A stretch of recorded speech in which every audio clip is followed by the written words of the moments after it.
नमस्कार दोस्तों। एक नगर में दो वृद्ध महिलाएं बिल्कुल पास पास रहा करती थी। उन दोनों में बहुत ज्यादा घनिष्ठता थी। उन दोनों का ही संसार में कोई नहीं था, इसलिए एक दूसरे का सदा साथ देती और अपने सुख दुख आपस में बांट लेती। एक स्त्री हिंदू थी और दूसरी जैन धर्म को मानने वाली थी। हिंदू वृद्धा ने अपने घर में लड्डू गोपाल को विराजमान किया हुआ था। वह प्रतिदिन बड़े प्रेम से लड्डू गोपाल की सेवा करा करती थी। प्रतिदिन उनको स्नान कराना, धुले वस्त्र पहनाना, दूध व फल आदि भोग अर्पित करना उसका नियम था। वह महिला लड्डू गोपाल के भोजन का भी विशेष ध्यान रखती थी। सर्दी, गर्मी, बरसात, हर मौसम का ध्यान उसको रहता था।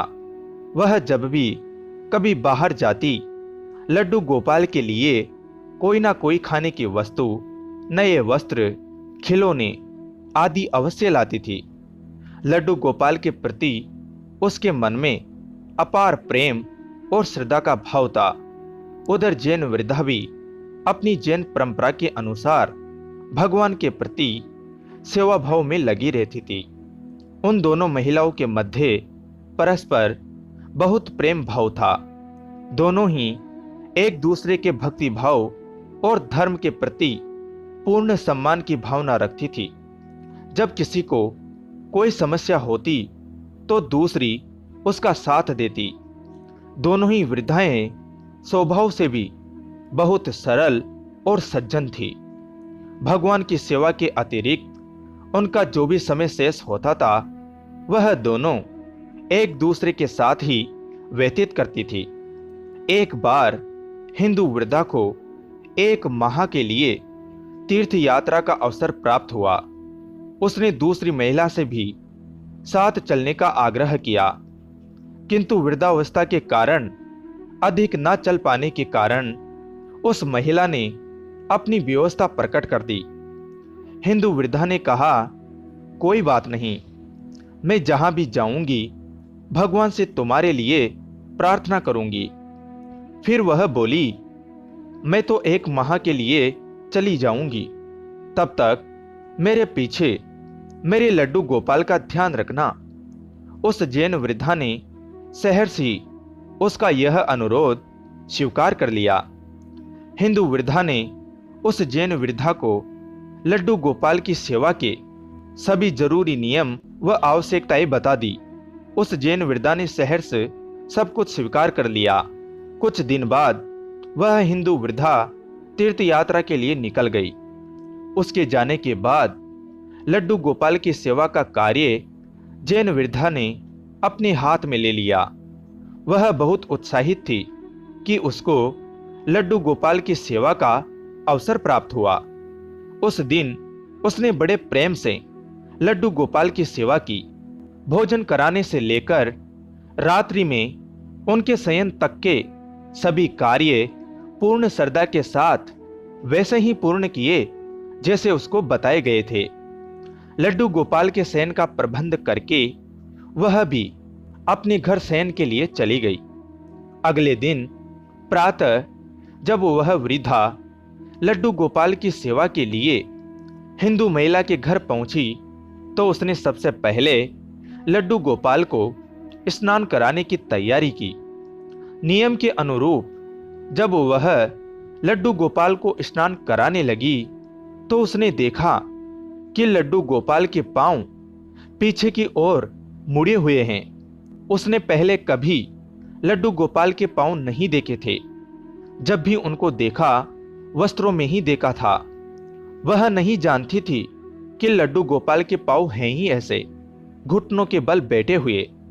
लड्डू गोपाल के पांव पीछे की ओर देखकर वह सोचने लगी, अरे यह मेरे लड्डू गोपाल को क्या हो गया, इसके तो पैर मुड़ गए हैं। उसने उस हिंदू महिला से सुन रखा था कि लड्डू गोपाल जीवंत होते हैं। उसने मन में विचार किया कि मैं इनके पैरों की मालिश करूंगी, हो सकता है इनके पांव ठीक हो जाए। बस फिर क्या था, भक्ति भाव में डूबी उस भोली भाली वृद्धा ने लड्डू गोपाल के पैरों की मालिश करनी शुरू कर दी। उसके बाद वह नियम से प्रतिदिन 5 बार उनके पैरों की मालिश करने लगी।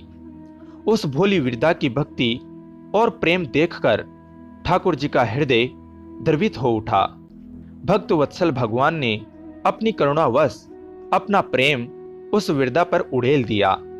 एक दिन प्रातः उस जैन वृद्धा ने देखा कि लड्डू गोपाल के पांव ठीक हो गए हैं और वह सीधे खड़े हो गए हैं। यह देखकर वह बहुत ही प्रसन्न हुई और हिंदू महिला के आने की प्रतीक्षा करने लगी। कुछ दिन पश्चात हिंदू महिला वापस लौटी तो उसने घर आकर सबसे पहले अपने लड्डू गोपाल के दर्शन किए। किंतु जैसे ही वह लड्डू गोपाल के सम्मुख पहुंची तो देखा कि वह तो अपने पैरों पर सीधे खड़े हैं। यह देखकर वह अचंभित रह गई। वह तुरंत उस दूसरी महिला के पास गई और उसको सारी बात बताई और पूछा कि मेरे लड्डू गोपाल कहाँ गए।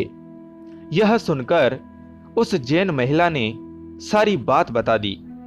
उसकी बात सुनकर वह वृद्ध महिला सन्न रह गई और उसको लेकर अपने घर गई। वहां जाकर उसने देखा तो लड्डू गोपाल मुस्कुरा रहे थे। वह लड्डू गोपाल के चरणों में गिर पड़ी और बोली, हे गोपाल, आपकी लीला निराली है। मैंने इतने वर्षों तक आपकी सेवा की किंतु आपको नहीं पहचान सकी। फिर उस जैन महिला से बोली कि तू धन्य है, तुझको नहीं मालूम कि हमारे लड्डू गोपाल के पांव तो ऐसे ही हैं पीछे की ओर, किंतु तेरी भक्ति और प्रेम ने तो लड्डू गोपाल के पांव भी सीधे कर दिए। उस दिन के बाद उन दोनों महिलाओं के मध्य प्रेम भाव और अधिक बढ़ गया। दोनों मिलकर लड्डू गोपाल की सेवा करने लगी। वह दोनों महिलाएं जब तक जीवित रही तब तक लड्डू गोपाल की नियमित सेवा करती रही। जय श्री कृष्ण। तो दोस्तों, आपको कहानी कैसी लगी कमेंट करके ज़रूर बताएं। वीडियो को लाइक करें, चैनल को सब्सक्राइब कर घंटी को ज़रूर दबाएं। कहानी को अंत तक सुनने के लिए आप सभी का धन्यवाद दोस्तों। जय हिंद, जय भारत।